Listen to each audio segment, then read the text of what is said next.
Un cancer diagnostiqué sur un enfant provoque immanquablement un choc d'une telle amplitude qu'il bouleverse la vie des familles. Les émotions se bousculent pour les familles à qui l'on annonce que leur enfant souffre d'un cancer, de la peur, de la colère, de l'incompréhension. Et puis on est submergé par les informations, le diagnostic, les pronostics, le traitement et les transferts hospitaliers.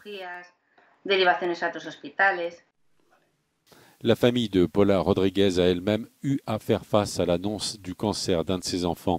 Paula Rodriguez appartient à une association espagnole de parents d'enfants malades. Elle gère une application de soutien aux familles pour aider les parents à reprendre le contrôle tout au long des étapes de la lutte contre la maladie.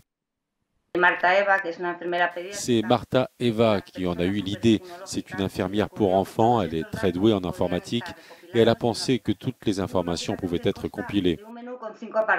L'application est divisée en 5 domaines. Il y a l'agenda où sont notés les rendez-vous médicaux et les tests. Il y a aussi une section consacrée à la psychologie qui répond à la question « Comment vous sentez-vous aujourd'hui ?»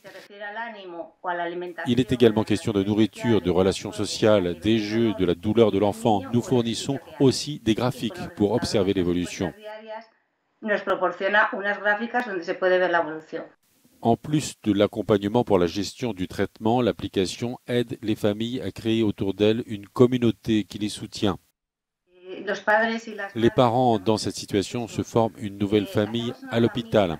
Et puis à côté de cet aspect très douloureux qu'est l'hôpital, l'application gère un emploi du temps, des loisirs qui sont essentiels dans la lutte contre le cancer chez l'enfant.